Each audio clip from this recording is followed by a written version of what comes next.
अभी तक आपने पढ़ा होगा B फॉर बॉल, लेकिन एग्रीकल्चर वालों के लिए है B फॉर बल्क डेंसिटी।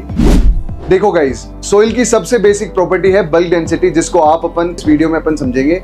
सबसे पहले बल्क डेंसिटी होती है mass of dried soil upon total volume. Mass of dried soil मतलब आप खेत में गए, मिट्टी ली आपने, उस मिट्टी को कंप्लीटली ड्राई किया और उसका जो वॉल्यूम है उसको डिवाइड कर दिया। जैसे मास ऑफ ड्राइड सोइल जिसको अपन लिखते हैं MS upon VT, volume of total soil, जिसमें volume of air, volume of water और आपके पास वॉल्यूम ऑफ सोइल आती है। ठीक है guys, volume of air negligible है तो जनरली अपन लिखते हैं VS अपॉन VT।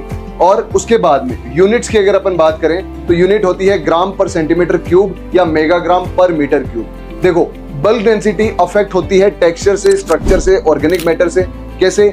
अगर कोई टेक्सचर, अगर आपका टेक्सचर क्लेई टेक्सचर है या फाइन टेक्सचर्ड सॉइल है तो उसकी जो बल्क डेंसिटी होती है वो होती है 1.10 से 1.40, और कोस्ट टेक्सचर्ड या जैसे सैंडी सॉइल होगी उसकी बल्क डेंसिटी होती है 1.40 से 1.75 मेगाग्राम पर मीटर क्यूब। अगर आपका ऑर्गेनिक मैटर ज्यादा है तो बल्क डेंसिटी कम होगी, अगर आपका ऑर्गेनिक मैटर कम है तो बल्क डेंसिटी ज्यादा होगी, और ये इसीलिए इंडिकेट करता है कॉम्पैक्टनेस। और ये जैसे जैसे आप अगर सरफेस सोइल पे होंगे तो क्योंकि ऑर्गेनिक मैटर ज्यादा होता है तो बल्क डेंसिटी थोड़ी सी कम होती है, और जैसे जैसे जैसे जैसे आप नीचे जाओगे वैसे वैसे बल्क डेंसिटी इंक्रीज होती जाएगी, और ये पार्टिकल डेंसिटी का हाफ होता है।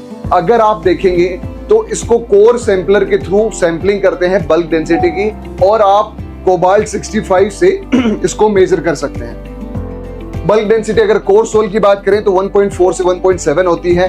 बल्क डेंसिटी फाइन सोइल की 1.1 से 1.4 होती है, ऑर्गेनिक सोइल की 0.5 होती है और कॉम्पैक्ट सोइल की 2.0 होती है। और ऐसे ही कॉन्सेप्ट्स को जानने के लिए फॉलो करें IRI वालों को। Thank you.